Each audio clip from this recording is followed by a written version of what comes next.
പ്രണയസഖി ഭാഗം 17. അങ്ങനെ ഇന്ന് ശിവ എങ്ങോട്ടോ പോയിരിക്കുകയാണ്.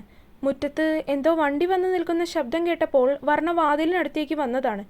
ആരാണെന്നറിയുന്നതിന് വേണ്ടി വാതിൽ തുറക്കുന്നതിന് മുൻപായിട്ട് തന്നെ അവൾ ജനലിലൂടെ ഒന്ന് പുറത്തേക്ക് നോക്കി. ഒരു പെൺകുട്ടിയാണെന്ന് മനസ്സിലായി. അതാരാണെന്ന് മനസ്സിലാക്കാൻ അവൾക്ക് രണ്ടാമതൊന്ന് ചിന്തിക്കേണ്ട ആവശ്യം വന്നിരുന്നില്ല. ഇഷാനി. അവളെ കണ്ട മാത്രയിൽ തന്നെ വർണ്ണയുടെ ചുണ്ടുകൾ മന്ത്രിച്ചു. കോളിംഗ് ബെൽ അടിച്ചതും അവൾ ഒരു നിമിഷം വാതിൽ തുറക്കണോ വേണ്ടയോ എന്നൊന്ന് ആലോചിച്ചു. ശേഷം പതിയെ പോയി വാതിൽ തുറന്നു. മുന്നിൽ നിൽക്കുന്ന വർണ്ണയെ കണ്ടതും ഒരു നിമിഷം കൊണ്ട് തന്നെ ഇഷാനിയുടെ കണ്ണുകൾ ഒന്ന് കുറുകി. എന്താടി നിനക്ക് വാതിൽ തുറക്കാൻ എത്ര താമസം? ഞാൻ അടുക്കളയിലായിരുന്നു. ദേഷ്യത്തോടെയുള്ള അവളുടെ ശബ്ദത്തിൽ വർണ്ണ തെല്ല് പോലും പതറിയില്ല. ശിവ എവിടെ? പുറത്തേക്ക് പോയിരിക്കുവാണ്. അത് പറഞ്ഞ് അവൾ അകത്തേക്ക് കയറിയിരുന്നു. വർണ്ണ അകത്തേക്ക് കയറി വന്നതും അവളുടെ അടുത്ത കൽപ്പന അപ്പോഴേക്കും എത്തിയിരുന്നു. പോയിട്ട് എനിക്കല്പം കുടിക്കാൻ എന്തെങ്കിലും എടുത്തോണ്ട് വാ. പറ്റില്ല എന്ന് പറയണമെന്നുണ്ടെങ്കിലും വീട്ടിൽ വരുന്നവരോട് ഇതുവരെ അപമര്യാദയായിട്ട് പെരുമാറാൻ പഠിച്ചിട്ടില്ല. അതുകൊണ്ട് വർണ്ണ അവൾ പറഞ്ഞതനുസരിച്ച് അടുക്കളയിലേക്ക് നടന്നു. ഒരു ഗ്ലാസ്സിൽ ജ്യൂസ് കൊണ്ടുവന്ന് അവളുടെ കയ്യിലേക്ക് കൊടുത്തു. ശിവ എവിടെ പോയതാണെന്നറിയുമോ? ഇല്ല. അതെന്താ, ഭർത്താവിൻ്റെ കാര്യങ്ങളൊന്നും ഭാര്യക്കറിയില്ലേ? പരിഹാസ ചുവയോടെയുള്ള അവളുടെ ചോദ്യത്തിന് വർണ്ണയ്ക്ക് ദേഷ്യമാണ് വന്നത്. എന്നോട് പറഞ്ഞിട്ടല്ല പോയിരിക്കുന്നത്.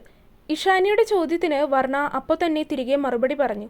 എന്നാൽ അതേസമയം ഇഷാനിയുടെ കണ്ണുകൾ അവളുടെ കഴുത്തിലെ താലിമാലയിലേക്ക് നീണ്ടു. അപ്പോൾ ചെറിയമ്മാവൻ പറഞ്ഞത് ശരിയാണ്. ശിവ ഇവൾക്ക് വേണ്ടി തന്നെയാണ് ജ്വല്ലറിയിൽ നിന്നും അത്രയോ ആഭരണങ്ങൾ വാങ്ങിയത്. അവൾ അത് കണ്ടതും മനസ്സിൽ ചിന്തിച്ചു, ഈ മാലയൊക്കെ നിനക്ക് സ്ത്രീധനായിട്ട് കിട്ടിയതാണോ?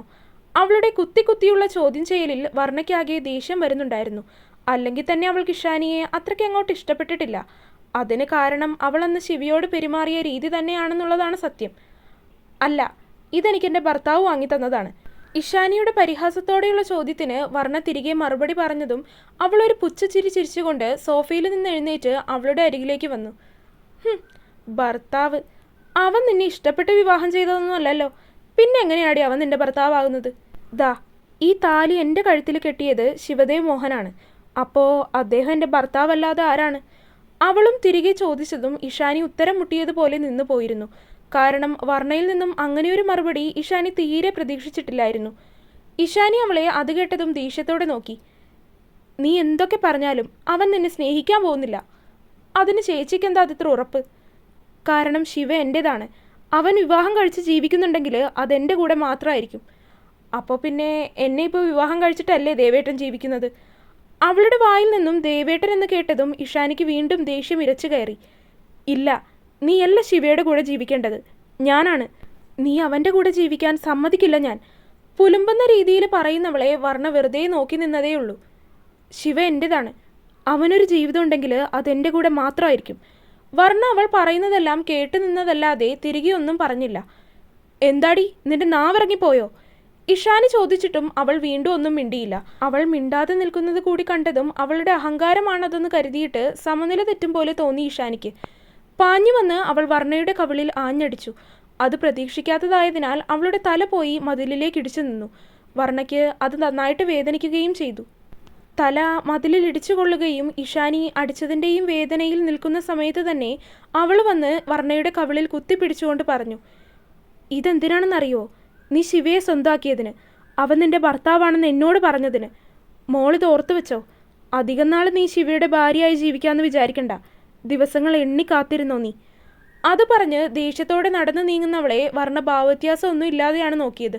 കാരണം അവളുടെ പെരുമാറ്റത്തിൽ നിന്നും അവൾക്ക് തലയ്ക്ക് സ്ഥിരതയില്ലാത്തതുപോലെയാണ് വർണ്ണയ്ക്ക് തോന്നിയത്. എന്നാൽ അവൾ അടിച്ചത് കൊണ്ട് കവിളാകെ പുകയുന്നുണ്ട്. മാത്രമല്ല മതിലിൽ തലയിടിച്ചു കൊണ്ടതുകൊണ്ട് അവിടെയും നല്ല രീതിയിൽ വേദനിക്കുന്നുണ്ട്. കണ്ണാടിയിൽ പോയി മുഖം നോക്കുമ്പോൾ കവിളിൽ അവളുടെ 5 വിരലിൻ്റെ അടയാളവും തിണർത്ത് കിടക്കുന്നുണ്ട്. നെറ്റിയിലായിട്ട് ഇടിച്ചു കൊണ്ടതിൻ്റെ ചുവന്ന പാടും കിടക്കുന്നുണ്ട്. അത് നോക്കി നിൽക്കുന്ന സമയത്താണ് ശിവയുടെ വണ്ടി അങ്ങോട്ട് വന്നത്. അവൻ്റെ വണ്ടിയുടെ ശബ്ദം കേട്ടതും വർണ്ണ വേഗം തന്നെ മുഖം ഒന്നാകെ ഒന്ന് കഴുകി വേഗം അടുക്കളയിലേക്ക് നടന്നു. അവൻ വന്നതും അവളെ മുന്നിലൊന്നും കാണാതെയായതും അവളെ ഉറക്കെ വിളിച്ചു, വർണ്ണ. അവൻ്റെ വിളി കേട്ടതും വർണ്ണയൊന്ന് ഞെട്ടി. മുഖത്തെ പാടെങ്ങാനും കണ്ടാൽ എന്ത് പറയുമെന്നറിയില്ല. ഇത് കാണുമ്പോൾ തന്നെ ആരെങ്കിലും അടിച്ചതാണെന്ന് മനസ്സിലാവും. ഈ മുന്നിലെ വാതിൽ തന്നെ തുറന്നിട്ടിട്ട് ഇവളിത് എവിടെ പോയതാണ് എന്ന് ചിന്തിച്ച് അവൻ അടുക്കളയിലേക്ക് നടന്നു. താൻ ഇവിടെ വന്ന് നിൽക്കുവാണോ? മുന്നിൽ വാതിൽ തുറന്നിട്ട് ഇവിടെ വന്ന് നിന്നാൽ ആരെങ്കിലും പെട്ടെന്ന് കയറി വന്നാൽ അറിയില്ല. അല്പം ദേഷ്യത്തോടെയാണ് അവൻ്റെ സംസാരം. അവൻ അടുക്കളയുടെ വാതിൽക്കൽ വന്ന് നിന്നിട്ട് പോലും വർണ്ണ അവനെ തിരിഞ്ഞു നോക്കാൻ പോയില്ല. എനിക്ക് കുറച്ച് വെള്ളം വേണം. ഇത്ര നേരം താൻ നിന്ന് സംസാരിച്ചിട്ടും തിരിഞ്ഞു നോക്കാതെ നിൽക്കുന്നവളെ ഒന്ന് സംശയത്തോടെ നോക്കിക്കൊണ്ട് അവൻ തിരികെ ഹാളിലേക്ക് തന്നെ നടന്നു. അവൻ അങ്ങനെ പറഞ്ഞതും ഇത്ര നേരം തിരിഞ്ഞു തന്നെ നിൽക്കുകയായിരുന്ന വർണ്ണ വീണ്ടും ഞെട്ടി. അവൾ അവന് വെള്ളം കൊണ്ടുവന്ന് കൊടുത്തു. പക്ഷേ അവനെ മുഖം ഉയർത്തി നോക്കിയില്ല. തനിക്ക് നെക്സ്റ്റ് വീക്ക് മുതൽ ജോലിക്ക് പോകാൻ കേട്ടോ. തലകുനിച്ച് നിൽക്കുന്നവളെ നോക്കി അവൻ പറഞ്ഞു. ദാ ഇതാണ് അപ്പോയിൻമെൻറ്റ് ലെറ്റർ. അവൻ അവളുടെ കയ്യിലേക്ക് അപ്പോയിൻമെൻറ്റ് ലെറ്റർ നീട്ടി. അവൾ അത് അവൻ്റെ മുഖത്തേക്ക് നോക്കാതെ തന്നെ കയ്യിലേക്ക് വാങ്ങി. അവനാണെങ്കിൽ അവളെ തന്നെ സംശയത്തോടെ നോക്കി നിൽക്കുകയാണ്. അത് വാങ്ങി അവൾ അവനെ മറികടന്ന് പോകാൻ നോക്കുമ്പോഴാണ് അവൾ അവൻ്റെ മുഖം കാണുന്നത്. വർണ്ണ ഒന്നവിടെ നിന്നേ. അവനെ മറികടന്ന് പോയതും അവളെ അവൻ വിളിച്ചു. കാലുകൾ പെട്ടെന്ന് പിടിച്ചു കെട്ടിയതുപോലെ അവൾ അവിടെ തന്നെ നിന്നുപോയി. ഇന്ന് എന്നെ കാണാൻ ആരെങ്കിലും ഇവിടെ വന്നിരുന്നോ? അവൻ്റെ ചോദ്യത്തിൽ അവൾക്ക് എന്തു മറുപടി തിരികെ പറയണം എന്നറിയില്ലായിരുന്നു. ഇഷാനി വന്നിരുന്നു എന്ന് അവനോട് പറയണമോ വേണ്ടയോ എന്ന് അവൾ ഒരു നിമിഷം ഒന്ന് മനസ്സിൽ ആലോചിച്ചു. ചോദിച്ചത് കേട്ടില്ലേ, ആരെങ്കിലും ഇവിടെ എന്നെ കാണാൻ വന്നിരുന്നോ എന്ന്? അവൻ്റെ ശബ്ദത്തിൽ അപ്പോഴേക്കും അല്പം ദേഷ്യം കലർന്നു. വന്നിരുന്നു. ആര്? അന്ന് വന്നില്ലേ, ആ കുട്ടി വന്നിരുന്നു, ഇഷാനി. അവൾ വന്നിട്ട് എന്തു പറഞ്ഞു? നിങ്ങളെ അന്വേഷിച്ചു. ഇവിടെ ഇല്ലെന്ന് പറഞ്ഞപ്പോൾ തന്നെ പോയി. ശബ്ദത്തിൽ പതർച്ച വരാതെയിരിക്കാൻ അവൾ നന്നായിട്ട് ശ്രമിക്കുന്നുണ്ടായിരുന്നു. അപ്പോൾ തന്നെ പോയോ? ആ. അവൻ വീണ്ടും ചോദിച്ചതും അവൾ മൂളി. ശരി, എങ്കിലും വർണ്ണ ഒന്ന് എൻ്റെ മുന്നിലേക്ക് വന്നേ. അവൻ്റെ ആ ഒരു ചോദ്യത്തിൽ അവളാകെ പതറി. അവനോട് കള്ളം പറഞ്ഞിരിക്കുന്നു. അങ്ങനെ അവൻ്റെ മുന്നിലേക്ക് പോകാൻ അവൾക്കാകെ ഭയം തോന്നി. അവൾ പതിയെ അവൻ്റെ മുന്നിലേക്ക് വന്ന് നിന്നു. തൻ്റെ നെറ്റിയിൽ എന്തു പറ്റിയതാണ്? അവളുടെ നെറ്റിയിലായിട്ട് ചുവന്നു കിടക്കുന്ന പാടിലേക്ക് ചൂണ്ടിക്കൊണ്ട് അവൻ ചോദിച്ചു. അത് തല മതിലിൽ ഇടിച്ചു കൊണ്ടതാണ്. എങ്ങനെ? അത് അടുക്കളയിൽ ജോലി ചെയ്തുകൊണ്ടിരുന്നപ്പോൾ പെട്ടെന്ന് തിരിഞ്ഞതാണ്. അപ്പോൾ അവിടുത്തെ മതിലിൽ കൊണ്ടതാണ്. ഞാൻ പോയിക്കോട്ടെ? വിറയലോടെ അവൾ ചോദിച്ചതും അവൻ അതിന് കനപ്പിച്ചുകൊണ്ടൊന്ന് മൂളി. നിക്ക്. അവൾ വീണ്ടും നടക്കാനൊരുങ്ങിയതും അവൻ വീണ്ടും തടഞ്ഞു. അവൻ അവളുടെ അരികിലേക്ക് നടന്നു വന്നു. അവൻ അടുത്തേക്ക് എത്തിയപ്പോൾ തന്നെ അവളുടെ ശരീരം ആകെ വിറയ്ക്കാൻ തുടങ്ങി. ആകെ പരവേശം എടുക്കുന്നത് പോലെ. അത് കൂടുതലും അവനോട് കള്ളം പറഞ്ഞതിൻ്റേതാണ്. അവൻ അവളുടെ മുന്നിലേക്ക് വന്ന് നിന്നുകൊണ്ട് അവളുടെ മുഖം താടിത്തുമ്പിൽ പിടിച്ചുയർത്തി. അവൾ പിടയ്ക്കുന്ന കണ്ണുകളോടെ അവനെ നോക്കി. പക്ഷേ അവൻ്റെ നോട്ടവും ശ്രദ്ധയും പോയത് 5 വിരലിൻ്റെ അടയാളവും പതിഞ്ഞു കിടക്കുന്ന അവളുടെ വലത് കവിളിലേക്കാണ്. അത് കണ്ടപ്പോൾ തന്നെ അവൻ്റെ മുഖം കനത്തു. അവനിൽ പെട്ടെന്ന് തന്നെ ദേഷ്യം നിറഞ്ഞു. അവളാണെങ്കിൽ അവൻ്റെ മുഖത്തേക്ക് നോക്കാതെ നിൽക്കുകയാണ്. ഇതെന്തു പറ്റിയതാണ്? അവൻ അവളുടെ കവിളിലായിട്ട് ഒന്ന് തൊട്ടുകൊണ്ട് ചോദിച്ചു. അവൻ കവിളിൽ തൊട്ടതും അവൾക്ക് ഒരു പുകച്ചിൽ പോലെയാണ് തോന്നിയത്. അവൾ വേദനയോടെ ശബ്ദമുണ്ടാക്കി. ചോദിച്ചത് കേട്ടില്ലേ, ഇതെന്തു പറ്റിയതാണെന്ന്? ഇനി ഇതും അടുക്കളയിൽ നിന്നപ്പോൾ പറ്റിയതാണോ? അവൻ്റെ ദേഷ്യത്തോടെയുള്ള ചോദ്യത്തിൽ അവൾ തല താഴ്ത്തി നിന്നു. അല്ല. ഇനിയും മിണ്ടാതെ നിന്നാൽ അവൻ ചിലപ്പോൾ വീണ്ടും ദേഷ്യപ്പെടുമെന്ന് കരുതിയിട്ട് അവൾ പെട്ടെന്ന് തന്നെ മറുപടി കൊടുത്തു. പിന്നെ എന്തു പറ്റിയതാണ്? അത് ഇഷാനി, ആ കുട്ടി എന്നെ അടിച്ചതാണ്. എവിടെന്നോ കിട്ടിയ ധൈര്യത്തിൽ വർണ്ണ അവനോട് പറഞ്ഞു. Wait, what? ഇഷാനി നിന്നെ വന്ന് തല്ലിന്നോ? എന്തിന്? എനിക്കറിയില്ല. നിങ്ങളെ അവൾക്ക് വേണമെന്ന് പറഞ്ഞ് എന്നെ തല്ലി.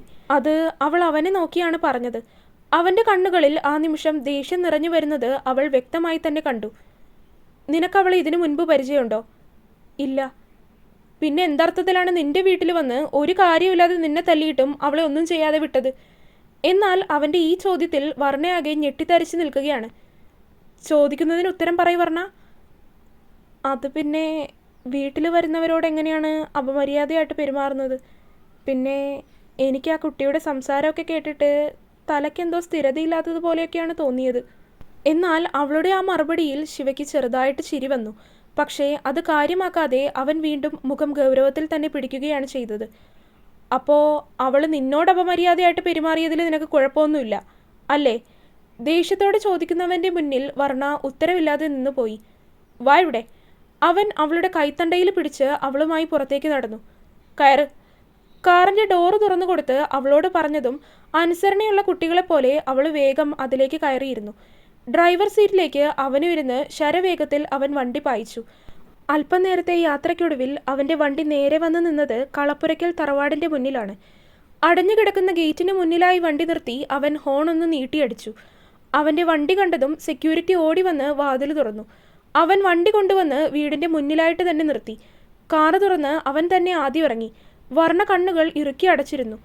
ഇനി എന്താണ് സംഭവിക്കാൻ പോകുന്നത് എന്നുള്ള കാര്യത്തിൽ അവൾക്ക് ഒരെത്തും പിടിയും കിട്ടുന്നുണ്ടായിരുന്നില്ല. മുന്നിൽ തന്നെ കസേരയിലായിട്ട് സതീശനങ്ങൾ ഇരിക്കുന്നുണ്ട്. ഇഷാനി! അത് കാര്യമാക്കാതെ വീടിനകത്തേക്ക് കയറാതെ തന്നെ അവൻ പുറത്തുനിന്ന് അവളെ ഉറക്കെ വിളിച്ചു. മുറിയിലിരിക്കുകയായിരുന്ന ഇഷാനി അവൻ്റെ വിളിയിൽ ഞെട്ടിപ്പോയി. ശിവ തന്നെ കാണാൻ വന്നതാണോ എന്ന് ചിന്തിച്ച് അവൾ സന്തോഷത്തോടെ പുറത്തേക്ക് വന്നു.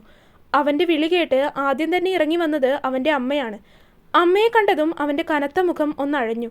അപ്പോഴേക്കും ശിവയുടെ വിളി കേട്ട് ഇഷാനി സന്തോഷത്തോടെ താഴേക്ക് ഇറങ്ങി വന്നിരുന്നു. ശിവ എന്ന് വിളിച്ച് അവൾ ഓടി വന്ന് ശിവയെ പുണർന്നു. പക്ഷേ അവൾ തന്നെ വന്ന് കെട്ടിപ്പിടിച്ചപ്പോൾ തന്നെ ശിവ അവളെ തന്നിൽ നിന്നും അടർത്തി മാറ്റി. കാറിനകത്തിരുന്ന് തന്നെ വർണ്ണ ഇതെല്ലാം കാണുന്നുണ്ടായിരുന്നു. നീ നിന്റെ വീട്ടിൽ വന്നിരുന്നോ? ഗൗരവത്തോടെയുള്ള അവൻ്റെ ചോദ്യത്തിന് ഇഷാനി ഒന്ന് പതറി. വന്നു. എന്തിന്? അതെന്താ ശിവ അങ്ങനെ ചോദിക്കുന്നത്? എനിക്ക് നിന്റെ വീട്ടിലേക്ക് വരാൻ പാടില്ലെന്നാണോ? ദുഃഖം അഭിനയിച്ചുകൊണ്ട് ഇഷാനി അവനോട് തിരികെ ചോദിച്ചു. അങ്ങനെ ഞാൻ പറഞ്ഞില്ലല്ലോ. ഞാൻ ചോദിച്ചത് നീ എന്തിനാ എൻ്റെ വീട്ടിലേക്ക് വന്നതെന്നാണ്. ഞാൻ നിന്നെ കാണാൻ വേണ്ടി വന്നതാണ്. എന്നിട്ട് എന്നെ കണ്ടോ? ആ സമയം നീ അവിടെ ഉണ്ടായിരുന്നില്ലല്ലോ. അത് പറഞ്ഞതും ശിവ കാറിനടുത്തേക്ക് നടന്നു വന്ന് കോ ഡ്രൈവർ സീറ്റ് തുറന്നു. ഇറങ്ങ്.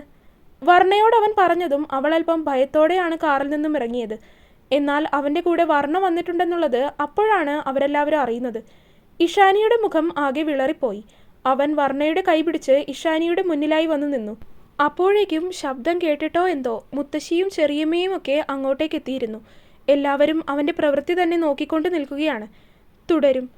അപ്പോൾ വീഡിയോ കണ്ടവരെല്ലാവരും വീഡിയോ ലൈക്ക് ചെയ്യുക. നിങ്ങളുടെ അഭിപ്രായങ്ങൾ എന്തായാലും അത് കമൻറ്റായിട്ട് അറിയിക്കുക. ചാനൽ സബ്സ്ക്രൈബ് ചെയ്യാത്തവർ സബ്സ്ക്രൈബ് ചെയ്യുക. അടുത്ത പാർട്ടായിട്ട് നാളെ വരാം. ബൈ.